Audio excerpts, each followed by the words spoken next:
So about 3 months ago, I opened the door to my home, and this is what I heard.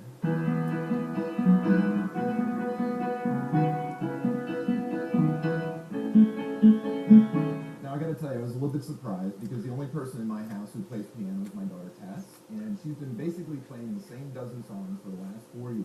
You know, Ode to Joy. Anyone know that song? Right? So I thought maybe we had a house guest or something, but sure enough, as I turned the corner, I saw that it was Tess playing the piano, and I just sat there for a second and listened to her, and then I looked at her and I said, "Tess, you're learning Journey. How cool is that?"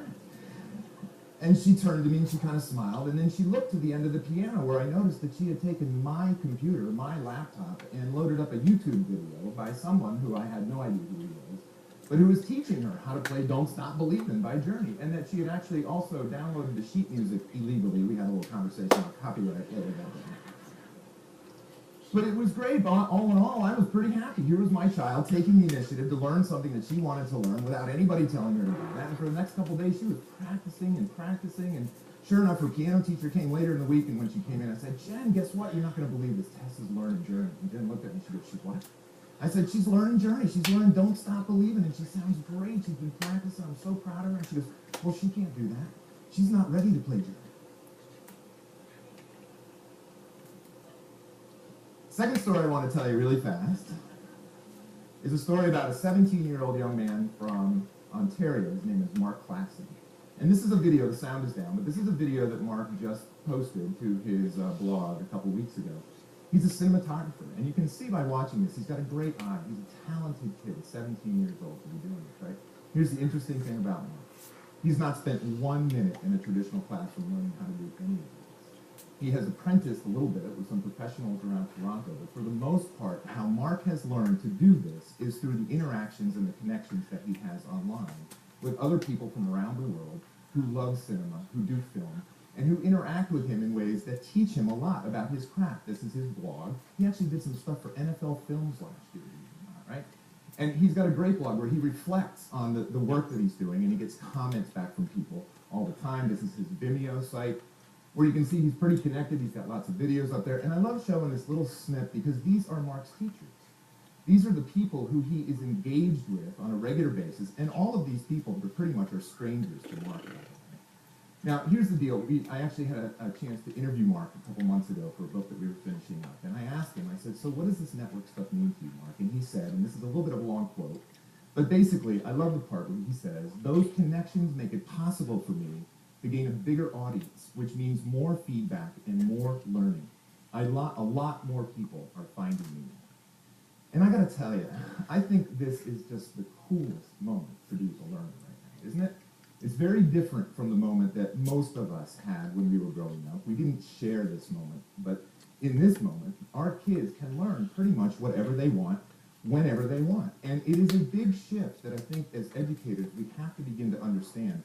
One of my favorite authors, John Seeley Brown, captures this, I think, pretty well in his new book called A New Culture of Learning, where he says, basically, if we have access, and I know there are lots of kids out there who don't have access right now, lots of families, and I think we have to get those kids connected at this moment. It's almost a moral imperative to do that. But if they have access, our kids now have an easy connection between their passions to learn and the people and the resources to learn it. And I think that's pretty amazing, to be honest with you. Mark and my daughter Tess are not waiting for a curriculum to deliver to them the things that they want to learn. They're simply going out and learning those things when they want to. And I got to tell you, I just think that's really, really cool right now, and something that even 10 years ago I don't think we could have imagined to the scale and to the scope that we have right now. Now, the reality is, at this moment, however, it's not a very cool time to be in education. It's not a very amazing time for education right now. In fact, if you look at the headlines across this country, there are strikes, there are budget cuts, there are all sorts of arguments going on in terms of how do we deal with the situation that we're in around education. 60 kids in a classroom in Detroit this fall. You hear stories all the time of our kids not keeping up with our global peers in terms of the tests that we're taking. And I have to tell you, though, I think the hardest part of this moment for me, as someone who's in the classroom for over 20 years, is the talk about the profession right now. The way that people are discussing teaching, I think, is really difficult at this moment. I met a friend of mine, actually, who teaches at the school where I was. I saw him last weekend, and I said, "Kevin, how is it?" And he said, It's really not great. And this is in a good community with good kids and a very supportive curriculum. He said, I've taken actually to stop looking at my Facebook page because the comments from my friends on Facebook were so just disturbing and depressing that I don't even want to go there anymore. I just don't even want to deal with it any longer. And so this is not a great time for us at this particular moment. Now, despite this, there are lots of people out there who have solutions on how to make schools better. And I don't want to miss the point. Better means higher student achievement or school improvement, almost always in the context of higher student test scores. That is what better looks like. And some of these solutions, they're bandied about as if they're just easy, wave a magic wand, and all of a sudden we'll get these better test scores. Let's fire all the bad teachers, right? That's the first thing we need to do. Just get rid of them. And I don't know who we're going to replace them with, but we'll deal with that later. Let's just get rid of the teachers whose kids aren't scoring up to where we want them to be on the test. That's one way to do it. Or, if that's not going to work, well, then let's, as the president suggests, let's tie teacher salaries to the test scores, right? That'll work. And we all know where that's going, right? It's going to be more teaching to the test because teachers want to make more money just like anyone else. And so if it means that their kids have to get better test scores, they'll do that. Or let's have a common core standard, right? So that we can have everybody learning the same thing, kind of this one-size-fits-all kind of curriculum. And that will probably lead to a national assessment that will make it really easy for us then to make sure that those kids in Louisiana are achieving at the same rate as those kids in Massachusetts or communities against one another or whatever else. Or let's just wait for Superman to just kind of sweep in, as they did across the river with Mark Zuckerberg from Facebook coming in and giving Newark $100 million to make schools better in Newark. And you know that that investment is going to be measured by how well those kids score on the test. At the end of the day, that is how we're going to judge it. Now, I've seen this better thing up close. Last fall, I was in a high school in Texas where English teachers told me that they are reading from the same PowerPoints on the same day in order that their kids get the same content so they can take the test and pass it. And by the way, they're doing a great job. They're an exemplary school in Texas for doing that. And 3 years ago, I stood in a third grade classroom in Florida where teachers took index cards out and read scripts, literally read scripts to their third graders so that those third graders would pass the FCATs. Because if they didn't pass the FCATs, there are huge ramifications there, right? And you can even look at the news this week in Memphis. How wonderful is this? You've heard about this, right? Teachers in a pilot group now are going to be wearing wireless earbuds.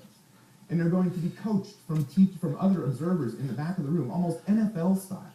So basically, if they're doing something wrong at the moment, they'll get a message in their ear to do something different. And by the way, let's not miss the point. In this article, it's all about raising the needle on the test scores. That's why we're doing this. So let's not make any mistake about what better means. It means this. Now, I got to tell you, as a parent of two kids and as someone who's been learning in these spaces for almost a decade now, if this is your definition of better, you can have it. I don't want this for my kids. I don't want this for any kids, to be honest with you, because this means that basically schools are test prep. And if you want test prep, that's fine, but realize that if you want test prep, you don't need schools any longer for test prep. Because you can sit your kids down in front of a computer right now with an internet connection and send them to MIT OpenCourseWare or to Newton or to Khan Academy, and they will get personalized, self-paced curriculum where they can pretty much get prepared for the test, right? And I understand why we go for better. I understand why we want better, because most of us are products of this system, and we can relate to what better means. We've sat in those desks, those same desks that our kids are sitting in. We've read the same books that our kids are reading from. We've taken the same tests that our kids have taken, and we've forgotten the same answers that our kids are going to forget as they go through school. So we know this. We know this system. And let's be honest about it. The system worked pretty well for a few decades, right? And even 20, 30 years ago, it was cranking along, and we were still okay with it. But I got to tell you right now, this system is killing our kids. It is taking all the imagination, all the creativity, all the initiative, all the engagement right out of them. I see it in my kids all the time, and you see it in yours. I talk to parents a lot, and we don't often use the same words, but we have the same kind of dismay, and we have the same kind of bad feeling about this that is sometimes tweeted out even in some different ways. But this is where we're at, right? This is where we're at. This is what happens This is what happens when we have a system that's in place that's very, very hard to get rid of. Now, I have to tell you that I think it's time that we stop trying to do schools better and we start trying to do them differently. Now, my kid, Tess and Tucker and Mark and your students and your kids are learning in a way today that is just very, very different. And I think it's amazing every time I think about it that they can actually take the phones out of their pockets, or they will take the phones out of their pockets. And with a couple of clicks, they will have access basically to 2 billion potential teachers and the sum of human knowledge in their pockets. And I gotta tell you, if we look at this world as it is, we know in our heart of hearts this is not the same as it ever was. This is really different. And we have to think about what that means in terms of preparing kids in a much, much different way. Here is the hard truth that we have to accept. Schools, in the form that they were constructed, are no longer relevant to our kids' lives in terms of places to get information and knowledge. Information and knowledge are everywhere. And what that means is we have to begin to re-envision schools for a different purpose right now. And I think that purpose is actually more meaningful, more important, and more difficult in a lot of ways, because schools for our kids right now have to be places of deep inquiry where they are solving real world problems, because they have a lot of problems that they're going to need to solve. Where classrooms and teachers are learning basically how to collaborate with global peers to create beautiful, important work that they can share with the world, that can teach others. Where we can help them find their passions and support those passions so they can become the lifelong learners in these contexts that we all want them to be. And I have to tell you, none of that is the stuff of test prep. All of that is the stuff of life prep. And all of that requires great teachers, teachers who are too good to be reading PowerPoints or index cards or having earbuds put in their ears telling them how to teach. And I think it begs this question, to be honest with you, and that is right now, we have to ask, do we really want our kids to be prepared for their futures by a system that has not fundamentally changed in 125 years? And I got to tell you, my answer is no. I think at this moment, we have to take back this conversation about education. We have to take it back from the businessmen and the politicians who are trying to wrest it from us.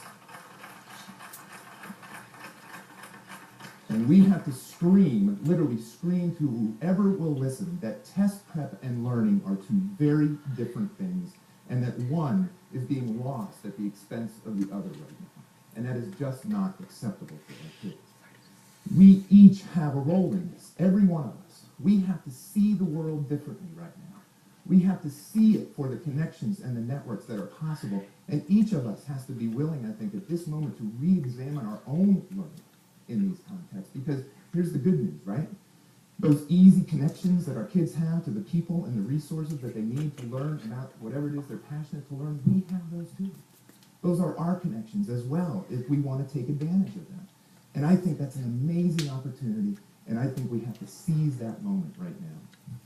One of my favorite quotes right now is from Eric Hopper, who says, "In times of change, learners inherit the earth, while the learned find themselves beautifully equipped to deal with a world that no longer exists. This system was built for a world that no longer exists." We have to stop talking about better. We have to start talking about different. And for our kids' sake and for our sake, we have to do that now. Thank you very much. I appreciate that.